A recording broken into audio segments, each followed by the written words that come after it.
What's up, guys? Classy Metal here. A little bit different collection update for you guys today, as there will be no black metal for a change. I know some of you that might be a welcome thing.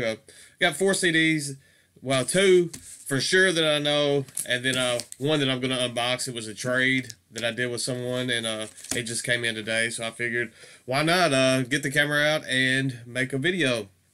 The first 2 CDs that I'm going to show are both doom metal, and I've been in a bit more of a doom metal feel within the past, I guess, month or so. I've been listening to a lot more stoner doom, a lot more straightforward doom, epic doom, that type stuff. So the first one definitely scratched that itch, so to speak. I found this on Bandcamp and I fell in love with it, and it's actually a debut EP from a band out of Washington State. Sorry, I just had a pop-up come up, and let me clear that off.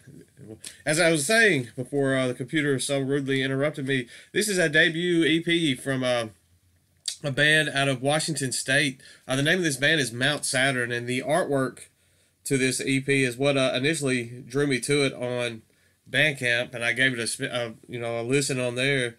And I was blown away by this. The vocals on this album are absolutely phenomenal. For a debut EP, it is fantastic stuff. I love the artwork on the disc. It's the same pretty much as on the little sleeve. It's just in this little cardboard sleeve. But for a 4-track EP, what do you expect? As I said, the name of the band is Mount Saturn, and the name of this EP is Kiss the Ring.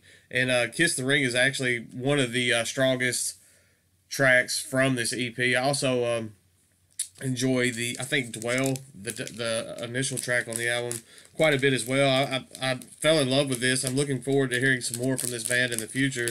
I find quite a bit of decent stuff on Bandcamp, just getting on there and just checking out stuff that intrigues me. I see artwork on there. I know they say never judge an album by its cover, but I mean, let's be honest, a lot of times the artwork is what draws you to check something out, especially if it's new like that, and they definitely hooked me in with that one, and I was not disappointed at all. The next one I'm going to show is the newest release from A Pale Horse Named Death. I was super stoked when I heard this was coming out the first part of this year. The name of this one is entitled When the World Becomes Undone. And the artwork on this one as well, I fell in love with that artwork just looking at it. And I'm always excited. Typo Negative is probably one of my favorite bands, if not my favorite band of all time. And this having members of Typo and a very heavy Typo Negative influence, I had to. I mean, anything that these guys put out, I'm going to check out. I mean, I'm looking forward. I'm hoping Silver Tomb puts out an album. I've seen Kenny and Johnny posting some pictures, kind of having, I guess they're just a touring band at the moment, but I would love to hear some material from Silver Tomb. As I said, A Pale Horse Named Death. This features Sal and Johnny, both of Typo Negative, and I'm going to be honest. My first listen of this album, I did not like it. I did not like it at all, and I let it sit for. I kind of stewed on it. I went ahead and ordered it because I want to show these guys support, and a lot of times, something like that, if I let it sit and try to maybe in a different light or a different mood, it kind of grows on me. And I listened to it again, and I liked it the second time that I heard it. It's definitely not as catchy as the first 2 albums that they've released. This is a very, very dark album. I hate to keep comparing them to Typo Negative because they are 2 separate entities, and there will never be another Typo Negative as far as I'm concerned. The similarities and the influence is there, and if I had to compare it to any album from Typo, I would say it was kind of got a world coming down feel going on in this. Like I said, it's just very heavy, very dark stuff. Not nearly as catchy. The kind of tongue-in-cheek stuff is not found on this album. There's some ambient tracks that go on this, and if you're not in the mood for that type of stuff, it can get to be a bit monotonous, I would say. If you're in that mood, it's absolutely phenomenal. There are some really strong tracks on this, and as I said, it's something that you have to be in the mood for. I think it's something that once I find myself wanting to hear something like that again, I think that's something that I could throw in, and I could eventually really love that album. It's already grown on me now. As I said, I didn't really care for it the first time I listened to it, and it's already grown on me. So definitely looking forward to spending some more time with that. And the last that I'm going to show, there should be 2 death metal CDs in this. As I said, I did a trade. There was an album that I purchased last year, and I really liked the album when I got it, and then upon returning to it, I just didn't care for it as much, and it's just something I thought someone else would rather have in their collection. It was just, I thought I could trade, maybe get some stuff that I've been meaning to pick up, some older stuff, and that's exactly what I did. And I posted that asking if anybody would be interested in the album. I had a few bites, and someone sent me a trade list, and I saw a couple things on that trade list that I wanted.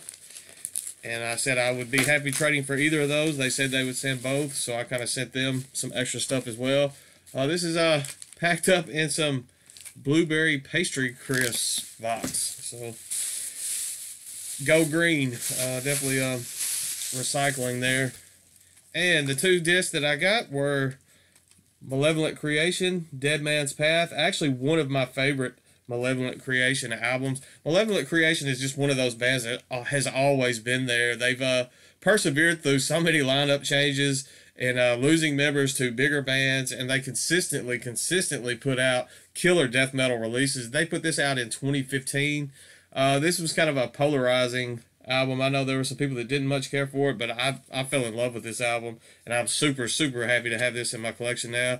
Just Florida death metal. I mean, they've been around since the late 80s, and as I said, despite all the lineup changes and losing members to bigger bands and all that type stuff, they just continually put out amazing releases. Actually, I think just their consistency from putting out top-notch death metal just makes them legends at this point.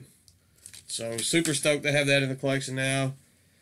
And I picked up Autopsy, the Headless Ritual. This is actually a CD that I owned at one point, and it was one of those that I loved it when I first heard it, and then it kind of faded on me, so I traded it or sold it or something, and then not long after that, I started regretting getting rid of it. I'm trying to get to the point where I just don't sell or get rid of just too much stuff anymore, because usually, at least when I do a big bunch of stuff that I get rid of, there's always 1 or 2 that I end up regretting ever getting rid of, and this was one of those.